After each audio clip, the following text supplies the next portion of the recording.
c'est vraiment un grand groupe qui est en train de se créer afin que nous puissions parvenir à la délivrance de la Côte d'Ivoire. Le président Gbagbo est au travail. Il y a d'autres qui, sur d'autres panels, trouvent qu'il se posent la question, où est Gbagbo? Où est Gbagbo?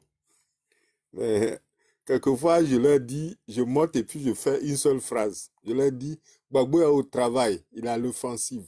Oui, non, c'est faux, il a fui. Bon, ben, ça, c'est eux qui voient. Bon, ben, je voudrais dire que M. Ouattara a mis notre pays dans un gouffre, c'est pour cela qu'il ne veut pas partir. Ce qu'il fait sur le plan financier, on appelle ça la cavalerie financière. Si vous tapez sur Internet, tapez cavalerie financière. Vous saurez qu'est-ce qu'une cavalerie financière. Ben, tout ce qu'il est en train de faire politiquement, ce n'est pas une très bonne chose. Tu vois? Donc, notre pays, ce qu'il a fait comme cavalerie financière, bon, il ne veut pas qu'une autre personne prenne la relève afin de pouvoir faire avancer le pays. Et lui, il pense qu'il va vivre pendant au moins, bon, il pense qu'il est une termitière de granit, qui va vivre pendant des années. Non, ce n'est pas ça. Et aujourd'hui, tous ceux qui sont autour de lui ont peur. Ont peur parce que ceux qui prendront la relève, plus tard, qui vont passer par une transition, ou bien ils vont passer par, je veux dire quoi, bon, le président Gbagbo a écrit un livre là-dessus même. Le livre que je cite toujours, c'est Côte d'Ivoire pour une alternative démocratique. Ou c'est une alternative qui va venir, ou bien c'est une alternance. Et l'alternance est aujourd'hui créée par le groupe de 5 ou de 10 là avec les Madame Gbagbo et autres. Et ils veulent faire une alternance. Et le président Gbagbo lutte pour une alternative, c'est-à-dire faire de telle sorte que le franc CFA n'existe plus, c'est-à-dire dénoncer les 11 accords coloniaux. Voilà l'offensive du président Gbagbo aujourd'hui. Et lorsque nous allons dénoncer ces 11 accords coloniaux, en ce moment-là, notre pays va prendre sa souveraineté. Et c'est pour cela que vous, les jeunes aujourd'hui, le travail que vous faites, c'est pour aider le président Gbagbo à pouvoir dénoncer cela. Et c'est pour cela qu'il est à Bruxelles. Il est à Bruxelles pour pouvoir lutter comme le président Houphouët-Boigny avait lutté en son temps pendant l'indépendance. Bon, il était seul. Et aujourd'hui, le président Gbagbo a des soutiens pour dénoncer les 11 accords coloniaux. Même l'Italie est dedans. Je vous le dis aujourd'hui. Parce que j'ai une vidéo de Mme Meloni. Si je le joue tout de suite, si vous voulez, je le joue. Hein. Je joue la vidéo. Vous verrez que le franc CFA, Mme Meloni, elle-même, Mme Meloni de l'Italie, là, elle a dénoncé ça. Donc, c'est pour cela que le président Gbagbo est à l'offensive. Et aujourd'hui, les intérêts de la France, ils veulent tout faire pour pouvoir préserver leurs intérêts par M. Ouattara. Or, M. Ouattara aujourd'hui est folklore. En ce moment, en ce sens qu'en Côte d'Ivoire, avec tout ce qu'ils ont fait, avec tout ce que M. Ouattara a fait, il se trouve que eux-mêmes, les Européens, en essayant de voir tout ce qu'il a fait en Côte d'Ivoire, il n'a rien fait de bon. Bon, parce que M. Ouattara, au lieu d'aller dans le nord, il est allé dans le sud. Il avait dit quoi? Que quand il va venir, quand il va venir au pouvoir, d'une manière calamiteuse, avec tout ce qui s'est passé comme massacre, je vais aller à Yamoussoukro, je vais aller prêter serment à Yamoussoukro, je vais déplacer la capitale à Yamoussoukro, je vais construire en tout cas des universités et tout ça. Mais aujourd'hui, les universités qu'il a créées, est-ce qu'il y a des bons professeurs afin de donner des bons cours? Les écoles qu'il a dit qu'il a construites, est-ce que les écoles dans lesquelles on doit faire des formations d'enseignants, de bons enseignants, est-ce que nous les avons? Non. Parce que en matière d'analphabétisme, nous avons réellement augmenté. C'est-à-dire la Côte d'Ivoire, les enfants sont aujourd'hui des analphabètes. Allez-y, tapez sur l'UNESCO ou bien en matière d'éducation, c'est-à-dire que quand nous regardons le niveau aujourd'hui de vie, ce n'est pas ça. Ce n'est pas ça en Côte d'Ivoire. En matière d'alimentation, nous n'avons pas de sécurité alimentaire, la sécurité de l'éducation, la sécurité même de l'habitat, nous n'en avons pas. Donc l'IDH ne va pas. L'indice de développement humain, ce n'est pas au bon niveau. Nous regardons même, allez-y taper pour regarder l'inflation en Côte d'Ivoire. L'inflation est galopante. Ce qui n'est pas bien pour un pays. Parce qu'il faut surveiller l'inflation. Nos parents, nous qui sommes à l'extérieur, nos parents ne font que nous appeler chaque jour pour leur dire de leur envoyer de l'argent pour manger. C'est pas bien. Mais quand les Kokora et autres, surtout vous avez pris un jeune homme là tout de suite, là, qui est venu là, avec une petite voix là. Mais des rebelles qui viennent sur des panels, qui racontent du n'importe quoi. Ça dit qu'ils sont seulement que des bavards, mais ils n'ont pas de, je veux dire quoi, d'assises argumentales afin de pouvoir convaincre. Mais ils sont toujours en train de parler de ponts, de tout ça. Ça ne sert à rien. Qu'est-ce que M. Ouattara a créé comme richesse en Côte d'Ivoire à travers tous ces milliards qu'il a pris? Qu'est-ce qu'il a créé de la richesse? Voilà ce que nous nous demandons. C'est tout.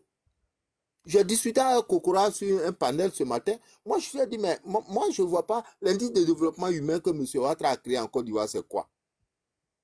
Dites-moi quel est le niveau de l'indice de développement humain en Côte d'Ivoire. C'est ce que moi, je voulais vous demander. Voilà. Et je lui ai dit que M. Ouattara ne fait que de la cavalerie financière.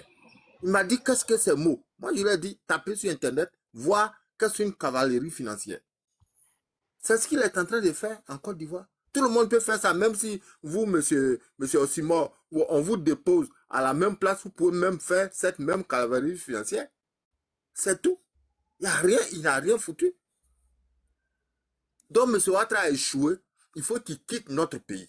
C'est tout. Nous n'avons pas besoin de dire que bon, on va faire une guerre. Parce que c'est ce qu'il cherche. Il cherche des troubles afin de pouvoir aller dans les troubles. Mais le président Gbagbo, il est intelligent. Il ne va pas faire des troubles. M. Ouattara sera chassé. Il va être poussé jusqu'au bout et il va partir de lui-même. C'est ce que le président Gbagbo est en train de faire comme travail. Tous ceux qui sont de la gbagophobie, tous les jours sur des panels, en train de créer de la zizanie, ne rentrez pas dedans. Quand ils viennent sur les panels, écoutez-les. Ils vont se dénoncer eux-mêmes. Donc voilà ce que moi je voudrais dire, mon frère Osimor. Donc continuez à faire ce travail-là, afin que nous puissions en tout cas gagner. Merci beaucoup. Merci. Et tout le monde derrière Gbagbo. Merci, frère. Tout le monde à Dabou, le 11 au 12. Si vous partez le 11, vous n'avez pas ma place. Hein. Donc, commencez à partir à partir du 10. Idrissa, tu as parlé? Bon, Oxy, je vais descendre. Tu fais bonne journée, frère. Merci. On est ensemble. Idrissa, tu as parlé? Ah, Idrissa est descendu. Guillain, tu as parlé? Il est parti.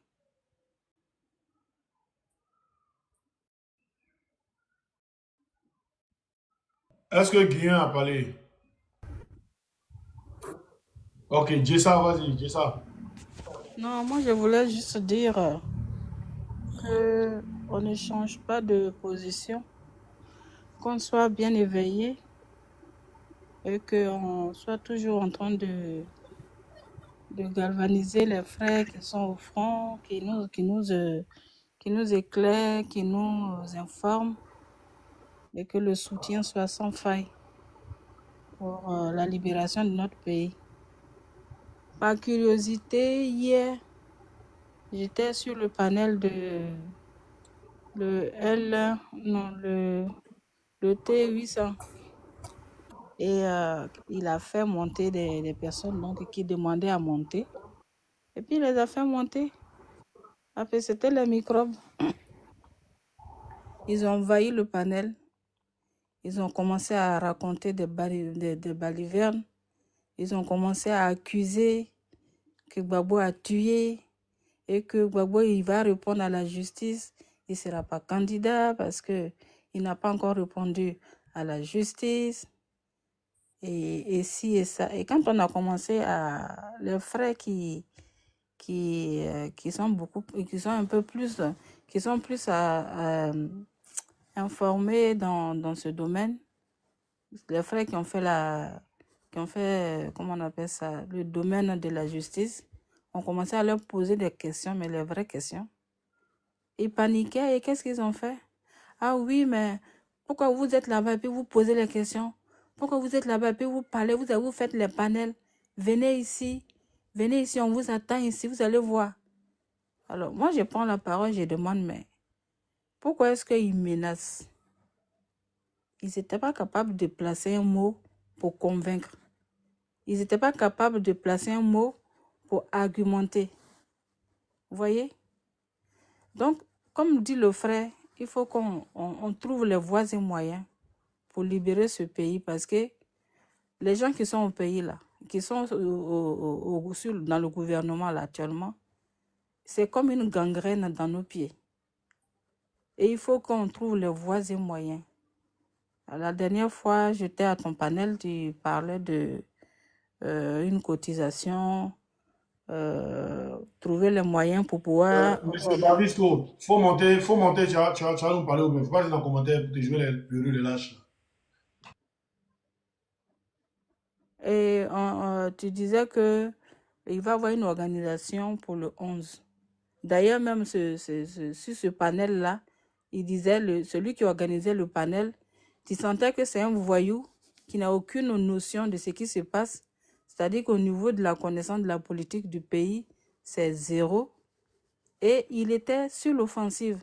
Et il disait, oui, il y a un meeting qui a été annoncé pour le 5, c'est annulé. Il y a un meeting, il y a une manifestation le 11, c'est annulé. Et il a commencé à bailler comme ça. Donc, moi, je voudrais vous dire que il faut plutôt qu'on s'organise comme il faut. Vous aviez parlé de envoyer des fonds, tout ça. Moi, je ne sais pas si vous avez mis quelque chose en place pour s'organiser à notre niveau ici. Et puis, on veut avoir les informations pour savoir comment est-ce qu'on participe à notre niveau. Merci.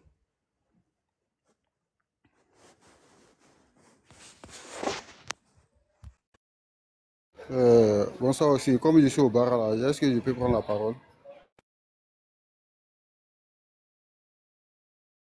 Merci à tout le monde, merci beaucoup. Je salue tous les panélistes, je salue tout le monde, tous ceux d'en bas, tout le monde là, tous les Ivoiriens. Courage à tout le monde aussi. Aussi, il y a longtemps que moi je cherche à monter sur le panel. Il a fallu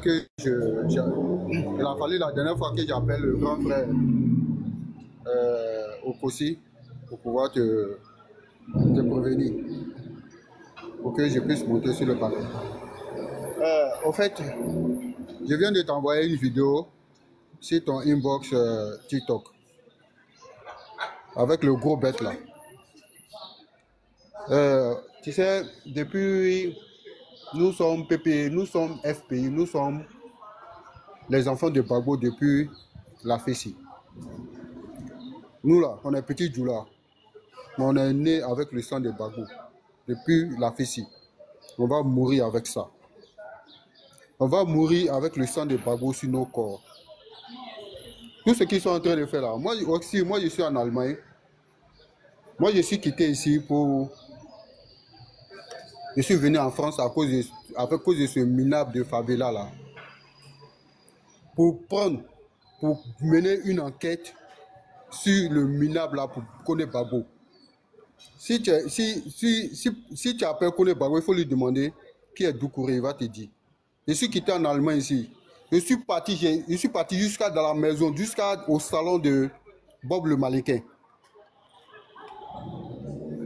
Pour aller chercher les informations pour donner à connaître Souleymane Gbagbo. Eux là, ils ne savent pas ce que nous on est dedans. Ils ne savent pas. Je suis parti jusqu'à chez lui dans son salon. Je suis parti à Saint-Denis. Quand tu arrives à Saint-Denis, dans le café où il s'assoit là, tu vas un peu devant, tu tournes à droite.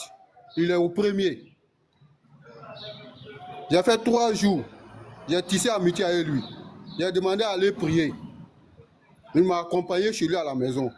S'il est en direct là, il faut lui dire, son petit frère s'appelle Chichi. S'il est en direct là, ceux qui sont dans direct là, ils n'ont qu'à bien écouter. Lui et moi là, je suis parti jusqu'à chez lui dans son salon. à Bob le Maléquin. Moi, je suis quitté en Allemagne, je suis parti, je suis descendu à Paname. Je suis allé chercher les informations sur lui. Pour filer ça, à ce moment-là, il voulait. À ce moment, toute sa tête était sur Kone Suleiman. Donc, moi, j'ai appelé Kone Suleiman. J'ai dit, moi, il m'a sur Paname. Je suis allé chercher les informations pour donner à Kone Suleiman Babo. Si Kone Suleiman, s'il est sur le direct là, il peut témoigner. Eux là, ils ne savent pas quelle affaire de Babo là. Ils pensent que c'est petite affaire. Ils ont, ce qu'ils ont dans la tête là, c'est PPA, c'est ça. Nous-mêmes, on va faire. Est-ce que nous, on est pressés? Non, on est en bas, non. Donc, c'est tout ce que moi, je voulais dire. Courage à tout le monde. Babo président 2025. On est ensemble, mon frère. Oxymore, chaque fois quand j'essaie aussi de monter sur le panel, je vois que tu vois mes demandes, mais tu ne prends pas. Je ne sais pas pourquoi. J'ai appelé. J'ai été obligé d'appeler au Kossi. Non, quand il vient comme ça, il faut au moins une fleur, 2 fleurs, ça fait passer devant. Non, il ne faut pas tout. D'accord, il n'y a pas de rat.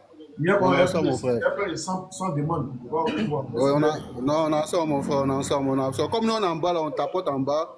C'est rare qu'on monte, quoi. Tu vois, non? Merci, on est ensemble. Courage à tout le monde. Babo président 2025. Courage à tout le monde. Hein. La lutte, là, c'est fort. Mais on va y arriver. On ne relâche pas. Hein.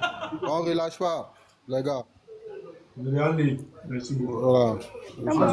Fais-moi descendre, Simon. Okay. Azon, vas-y. Ouais. Vraiment, aujourd'hui, c'est un grand jour pour moi parce que... Oh, Simon, nous, on descend et puis tu prends autre personne. C'est bon. Aujourd'hui, c'est un grand jour pour moi parce que là, après plusieurs jours de tentatives, ça veut dire que je suis monté sur le panel d'Oxymore. Je suis très content, franchement. Je suis content. C'est le 1er avril aujourd'hui. Je suis très content. Vraiment, merci Oxymore, merci à Joan, merci à vous tous en tout cas pour le combat. Moi, tout à l'heure, j'ai écouté la vie de Sissi. Sissi dit qu'il est né en 1983. Moi, je suis né en 1983 aussi. Et j'ai fait le CP1 en 1989. Je n'ai pas repris de classe. J'ai eu mon master, j'ai eu mon BTS en 2005 et mon master en 2008. Voilà. Voici un enfant qui est né en 1983. S'il n'a pas repris de classe, normalement, il va finir son master en 2008. Moi, je suis né en 83.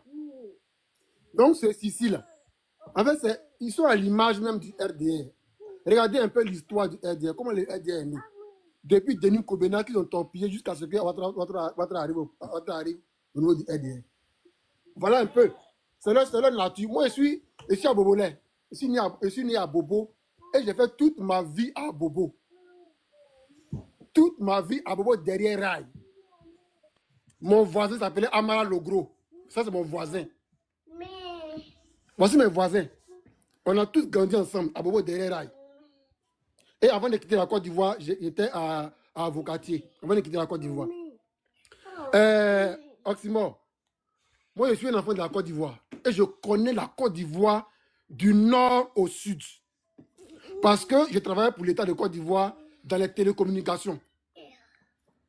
Donc, je maîtrise même tous les villages du nord. C'est-à-dire que tous les bulles que les gars font là. Va au nord un peu, tu vas voir mon frère. Va au nord un peu. Va voir les villages du nord un peu. Va au nord un peu.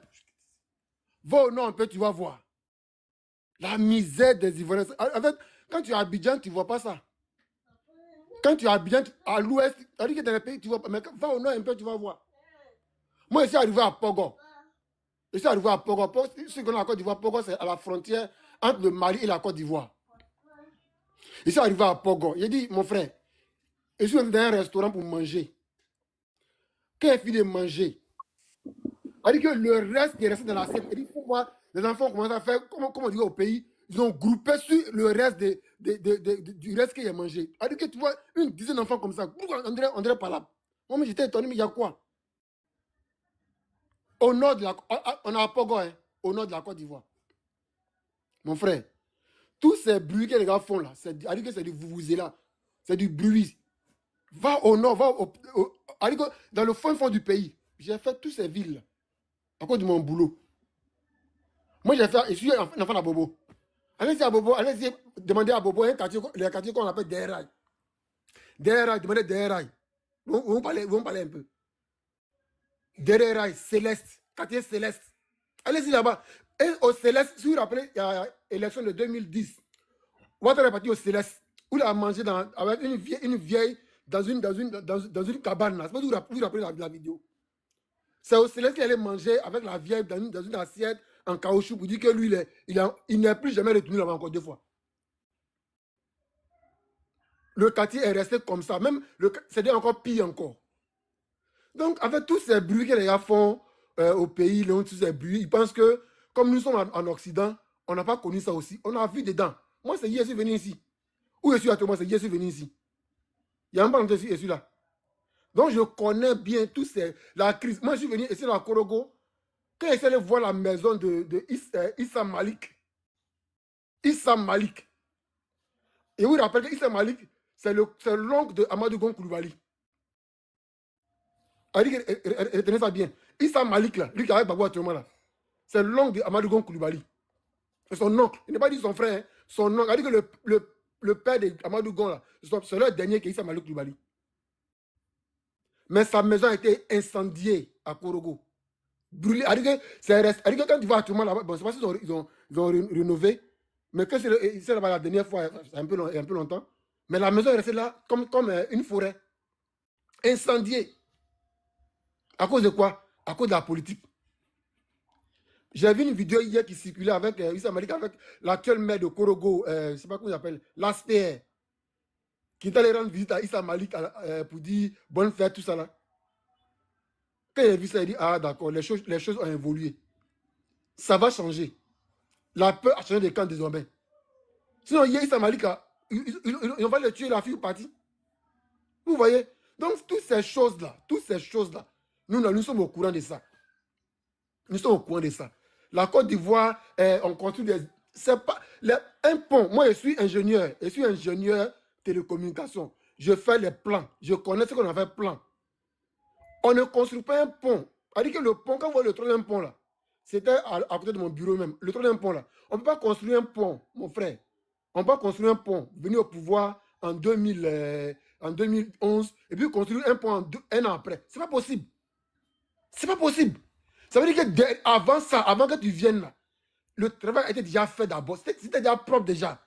Tu es venu juste, c'est pas le plus dur d'un projet, c'est pas pour exécuter. C'est pour faire le plan. Et puis les financements. Enfin, tout ce que vous avez fait autour de vous là, c'est les trucs qui ont été faits avant. Maintenant là, nous allons commencer maintenant pour faire, au revoir. Ils sont venus au pouvoir là. Ce qu'ils ont voulu faire pour la Côte d'Ivoire, qu'ils les fassent maintenant. Rien, mon frère. Rien de bon. Rien de bon. Donc, tous ces là, tous ces bruits, c'est la violence. Moi, j'étais à Bobo. Le 13 avril. Après avoir arrêté Babo, le 11 avril, le 13 avril. Quand IB était retranché à Bobo, à Niamey, il était à Niamey pour de vrai. Il dit la cohorte qui est venue à travers IB, qui est venue faire la guerre à IB. Quand il a vu la cohorte, il a dit que comme les pick-up, ceux qui connaissent à Bobo, depuis la gare d'Abobo, jusqu'à Vocatier, mon frère, il vous dit, depuis la gare, il dit aligné comme ça, pick-up, pour aller attaquer IB à Niamey. Moi, j'étais à Bobo. C'est devant moi, sur mes yeux, que l'autre, le frère de Ouattara, là, comment son nom là? Mourou, un truc comme ça. Il est venu passer à Bobo, et puis il a fait sa main en haut comme ça pour dire, IB c'est fini, on a fini. Celui qui a affaire à Ouattara, il a affaire à nous. Moi, j'étais à Bobo, le 13. Parce que moi, il parle Djoula bien même. Donc, il était comme un petit Djoula, parce que ici, il est à Bobo.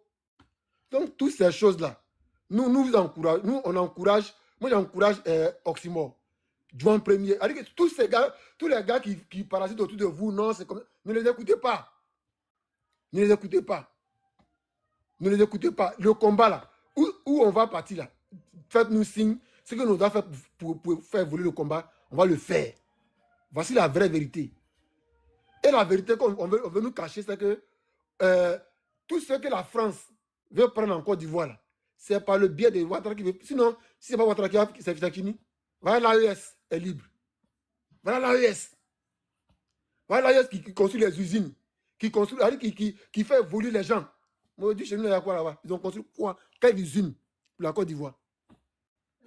Ils ont construit quelle usine pour la Côte d'Ivoire? Ils ont construit quelle usine pour la Côte d'Ivoire? Rien. Quand on leur dit qu'on ne met pas goudron, ils se fâchent. Quand on leur dit qu'on ne met pas pont, ils se fâchent. Voilà un peu mon frère Oxymore. Vraiment, merci beaucoup à vous. Que Dieu vous bénisse encore, que Dieu vous garde. En tout cas, Gbagbo, 2025, on est ensemble. Et puis, pour chuter, moi, j'étais à Dabou. Quand l'armée française a détruit les aéronefs de la Côte d'Ivoire, j'étais encore en BTS. On est les BTS. Maintenant, on a marché d'Abou à Abidjan.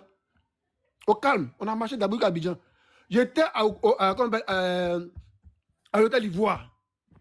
C'est nous, on a construit notre maison devant la RTI. On a construit on dormait là. On a dormi là pendant des jours. On a dormi devant la RTI. On a construit nos cabanes devant la RTI. Si vous vous rappelez de ces images-là. On a dormi là. On est resté là. Étant encore étudiant. On est resté là. Malgré qu'ils ont tué les gens devant l'Ivoire, on est resté là. Donc ceux qui viennent aujourd'hui, qui crient sur les toits là, ils n'ont rien vu de la guerre.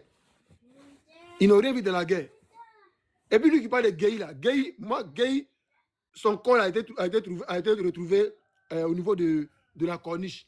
Et puis regardez, il y a Mabri Touakese, il a fait un truc, que la vidéo est cherchée, il n'est pas encore retrouvée. Cherchez bien. Quand RFI a appelé Mabri Touakese pour dire où se trouve Gueye, cette vidéo là, je l'ai vu une fois, mais il n'est plus encore revu encore. Ils ont demandé à Mabri Touakese où se trouvait Gueye. Mabri Touakese, toi, Gueye, on le cherche.